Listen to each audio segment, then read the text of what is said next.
Hello everyone, welcome to my YouTube channel Learning Tutorials. Today I am starting the last topic of the atom and molecules chapter, that is mole concept. तो first of all mole concept को समझने के लिए एक daily life की example से समझते हैं कि फॉर एग्जांपल जैसे कि हम लोग डेली में कोई भी चीज़ ख़रीदते हैं जैसे कि फ्रूट्स या वेजिटेबल्स, तो उसे किलोग्राम में ख़रीदते हैं हम, केजी में, दैट इज़ केजी। और अगर कोई लिक्विड वाली चीज़ लें जैसे कि अगर वाटर बॉटल लें या फिर मिल्क, वो सब चीज़ें हम लीटर में लेते हैं। इसी तरीके से अगर बनाना लें तो वो डज़न में लेते हैं। हर एक चीज़ की अपनी एक अलग यूनिट होती है। इसी तरीके से यहाँ पर मोल होता है। 1 मोल, ये मैंने लिखा हुआ है यहाँ पर कि 1 मोल बराबर होता है 6.022 इंटू 10⁻23 के। तो देखिए यहाँ पर कि कितना बड़ा नंबर है 6.022 इंटू 10⁻23। अच्छा, अब हम फ्रूट्स वेजिटेबल्स ये सब तो इन यूनिट्स में ख़रीद सकते हैं। अगर हमसे पूछा जाए केमिस्ट्री के एलिमेंट्स में जैसे कि कार्बन या फिर ऑक्सीजन या फिर कोई भी एलिमेंट, और हमसे पूछा जाए कि हमें बताना है कि इसके अंदर कितने एटम्स या कितने मॉलिक्यूल्स हैं, वो हमें बताना है, तो क्या हम बता सकते हैं ये? It is not easy. हमने पढ़ा था कि मैटर जो है वो बहुत सारे पार्टिकल से मिलकर बना हुआ होता है और उसमें सबसे छोटे पार्टिकल को एटम कहते हैं। बहुत सारे पार्टिकल्स होते हैं, इस तरह काउंट नहीं कर सकते। तो उन्हीं को कैलकुलेट करने के लिए यहाँ पर मोल कॉन्सेप्ट दिया गया है। मोल कॉन्सेप्ट में हम ये कैलकुलेट कर सकते हैं यहाँ पर। तो इसे कैलकुलेट करने के लिए कुछ फॉर्मूले होते हैं, वो मैं अभी आपको बताऊंगी, लेकिन उससे पहले यहाँ पर और इसके बारे में पढ़ते हैं। ये जो 1 मोल होता है, जैसे कि हमने पढ़ा था कि 1 kg 1000 ग्राम के बराबर होता है, 1 लीटर 1000 ml के बराबर होता है। इसी तरीके से ये 1 मोल है, जो कि 1 मोल 6.022 इंटू 10⁻23 के बराबर होता है। इसी को हम लोग एवोगैद्रो नंबर भी कहते हैं, एवोगैद्रोस नंबर। ये जो एवोगैद्रो है, ये एक साइंटिस्ट हैं जिन्होंने कि ये दिया था। इसके बहुत ज़्यादा डीप में जाने की हमें ज़रूरत नहीं है, बस इतना ही जान लेते हैं। इसको हम शॉर्ट में मैं NA लिख देती हूँ, कुछ लोग N के नीचे नॉट लगाकर O लगाकर भी लिख देते हैं, तो यहाँ पर मैंने NA लिया है, एवोगैद्रोस नंबर। फिर यहाँ पर और कुछ चीज़ें हमें जानने की ज़रूरत है, जैसे कि हम लोग एटॉमिक मास के बारे में पढ़ चुके हैं। एटॉमिक मास क्या होता है ये हम पढ़ चुके हैं प्रीवियस वीडियो में। उसके अलावा एक हमने पढ़ा था मॉलिक्यूलर मास, ये भी हम पढ़ चुके हैं। इन वीडियोस का लिंक आपको डिस्क्रिप्शन में मिल जाएगा, वहाँ पर देख सकते हैं अगर आपको नहीं पता है तो। इसके बाद अब यहाँ पर हमें पढ़ना है मोलर मास। मोलर मास ये वो टर्म है जो हमारे फॉर्मूले में यूज़ होने वाला है। तो फॉर एग्जाम्पल मैं यहाँ ले लेती हूँ कार्बन। कार्बन का एटॉमिक मास क्या होता है? कार्बन का एटॉमिक मास 12 होता है, ये हम पढ़ चुके हैं। इसी तरीके से जो मॉलिक्यूल होता है उसका मॉलिक्यूलर मास होता है। जैसे कि मॉलिक्यूल ले लेती हूँ मैं CO2, तो CO2 का मॉलिक्यूलर मास क्या होगा? मॉलिक्यूलर मास निकालना भी हम देख चुके हैं, 16 हो जाएगा 44U। यू की यूनिट में हम लोग एटॉमिक मास, मॉलिक्यूलर मास ये सब निकालते हैं। अब यहाँ पर बात है मोलर मास के बारे में। तो मोलर मास क्या है? मोलर मास होता है मोल का जो मास होगा यहाँ पर, उसको मोलर मास कहेंगे। तो यहाँ पर हमें बताना है 1 मोल ऑफ कार्बन क्या होगा molar mass 1 mole of carbon के लिए। तो ये अभी हमने पढ़ा कि जो 1 मोल है वो बराबर होता है 6.022 इंटू 10⁻23 के। तो यहाँ पर हमें कार्बन के लिए निकालना है, तो हम इसको इंटू करेंगे 12 से और ये आ जाएगा। लेकिन हमें इतना कॉम्प्लिकेटेड करने की ज़रूरत ही नहीं है, हम ये कैलकुलेशन नहीं करेंगे, इसको हम इजी बनाते हैं। इसे हम इजी कैसे करेंगे? देखिए, ये हमें पढ़ा कि कार्बन का जो एटॉमिक मास है वो 12 होता है और मोलर मास अब हमें यहाँ पर बताना है।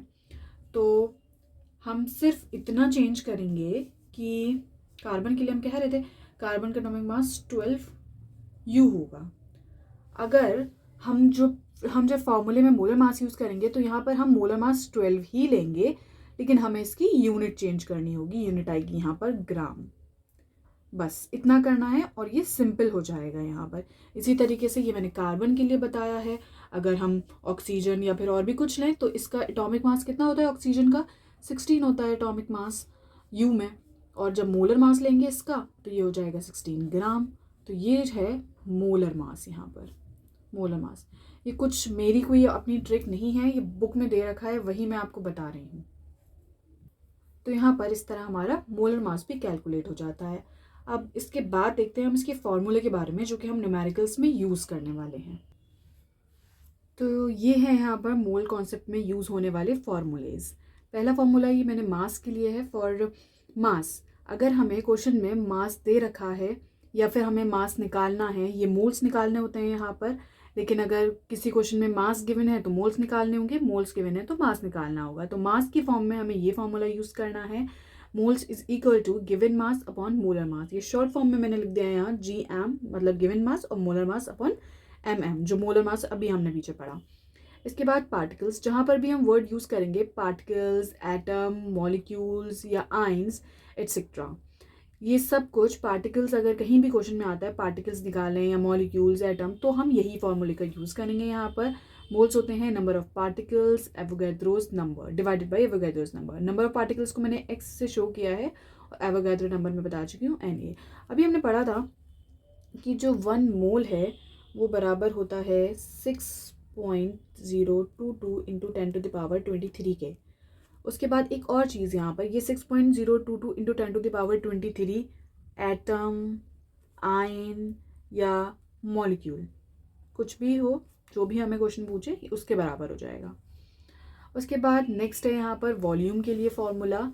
वॉल्यूम में होता है यहाँ पर moles is equal to given volume upon standard volume, जो वॉल्यूम क्वेश्चन में गिवन है। और यहाँ पर वॉल्यूम स्टैंडर्ड रहता है ये, अगर लीटर में होगा तो 22.4 हम यूज़ करेंगे, और अगर ml में होगा तो ये हम इसकी वैल्यू यूज़ करेंगे 1000 से इंटू कर दिया है बस। तो ये हैं इसके फॉर्मूले। अब इसके बाद हम पढ़ेंगे इसके न्यूमेरिकल्स।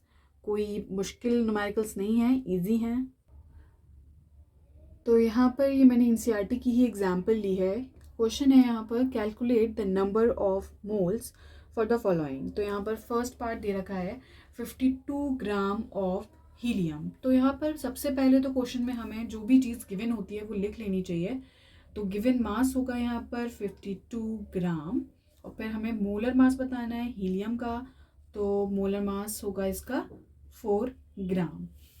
फिर हमने मोल्स के लिए फॉर्मूला पढ़ा है मास की फॉर्म में। मास के लिए कौन सा फॉर्मूला था इसका, moles is equal to given mass, मैं शॉर्ट में लिख देती हूँ, given mass upon molar mass. अब यहाँ दे रखा है हमें गिवन मास 52 होता है और इसका मोलर मास 4 है। मोलर मास 4 इसलिए लिया हमने क्योंकि इसका जो एटॉमिक मास होता है वो 4U था, बस हमने यूनिट चेंज कर देनी थी, तो ये 4 ग्राम हो गया। अब ये इस मोल्स का आंसर आएगा यहाँ पर, इसको जब इसे काटेंगे तो ये 13 आ जाएगा, 13 मोल। यूनिट भी इसकी मोल ही होती है। उसके बाद है यहाँ पर इसका दूसरा part 12.044 into 10⁻23 number of helium atom. अब यहाँ पर हमें नंबर दे रखे हैं, मतलब जो नंबर ऑफ पार्टिकल्स थे वो यहाँ पर हमें दिए हुए हैं और हमें मोल्स निकालना है। पहले ही क्वेश्चन में बता रखा था कि हमें मोल्स निकालना है यहाँ पर। तो नंबर ऑफ पार्टिकल्स की फॉर्म में मोल्स का क्या फॉर्मूला होता है, moles is equal to number of particles divided by Avogadro's number Na। Number of particles को मैं x से भी शो कर सकती हूँ, और क्वेश्चन में हमें गिवन है ये नंबर जो इन्होंने दे रखा है पार्टिकल्स का 12.044 into 10⁻23 divided by 6.022 into 10⁻23। Calculation भी बहुत सिंपल है, 10⁻23 दोनों कैंसिल हो जाएगा और इसको डिवाइड करेंगे तो ये होगा 2। तो यहाँ पर इसके आया मोल्स इज 2।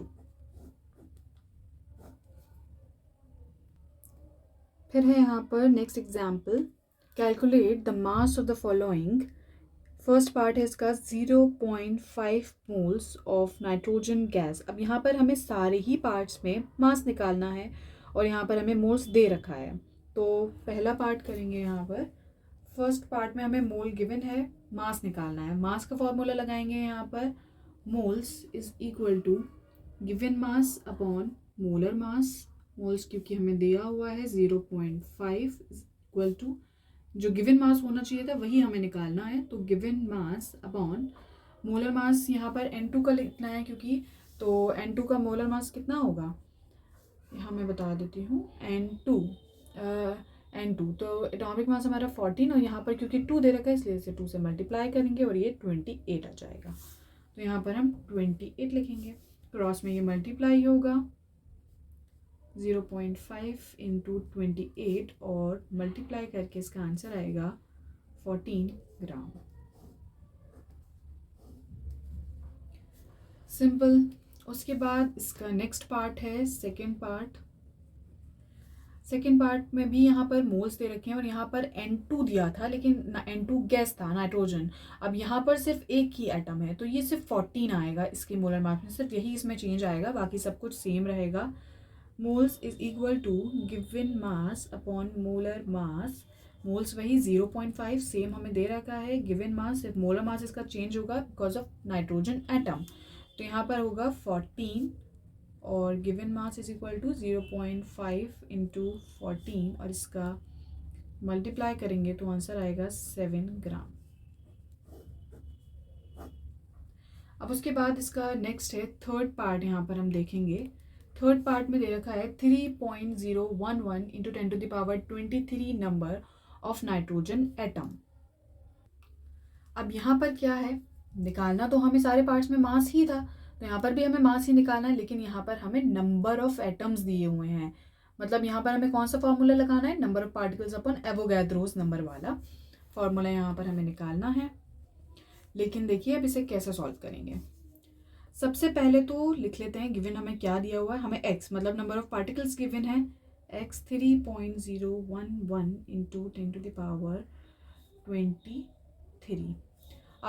अब हमें नंबर ऑफ पार्टिकल्स पता करने के लिए पहले मोल्स पता होने चाहिए। मोल्स हमें नहीं पता है, इसलिए हमें पहले यहाँ पर मास निकालना पड़ेगा। पहले हम मास का फॉर्मूला अप्लाई करेंगे। यहाँ समझिए, यहाँ पर क्वेश्चन में दे रखा है कि calculate the mass of the following.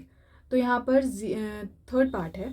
Third part में यहाँ हमें नंबर दिया हुआ है x, जो मैंने यहाँ लिख दिया है, नंबर ऑफ नाइट्रोजन एटम दिए हुए हैं, मास हमें निकालना है।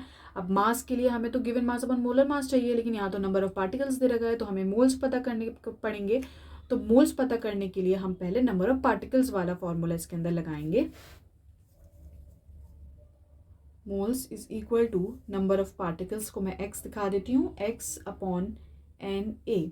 x है यहाँ पर 3.011 into 10⁻23 divided by Avogadro's number 6.022 into 10⁻23।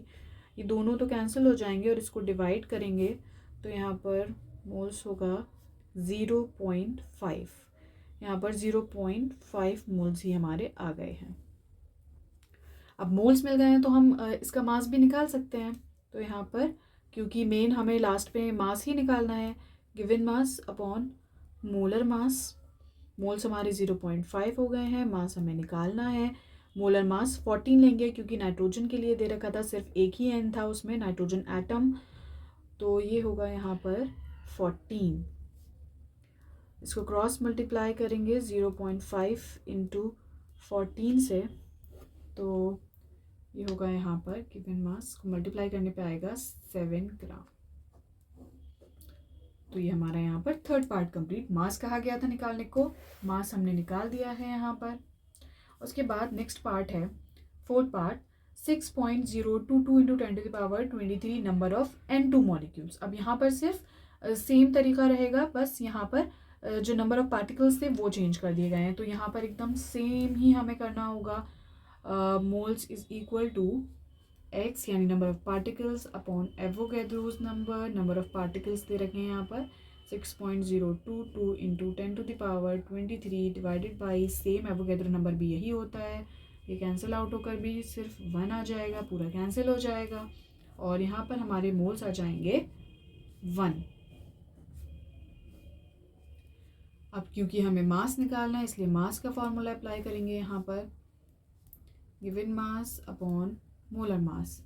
Moles हमारा 1 निकल कर आ चुका है और ये मास हमें निकालना है।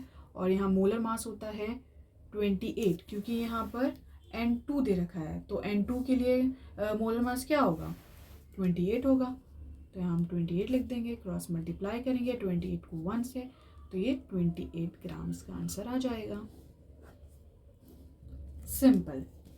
न्यूमेरिकल्स कोई बहुत डिफ़िकल्ट नहीं होते हैं, बहुत ज़्यादा कैलकुलेशन भी इसमें नहीं होती है, इजी होते हैं, बस फार्मूले याद होने चाहिए। हो सकता है बुक में फार्मूले में थोड़ी सी चेंजिंग्स हों, लेकिन ये फार्मूलों से भी आपका आंसर सही आएगा। कोई ऐसा नहीं है कि गलत फार्मूले हैं, ऐसा कुछ नहीं है, बिल्कुल ईजी है कॉन्सेप्ट इसका समझना। अगर कोई भी प्रॉब्लम हो, कहीं क्वेश्चन में कुछ समझ नहीं आया है, तो आप कमेंट बॉक्स में पूछ सकते हैं। Thank you so much for watching my video.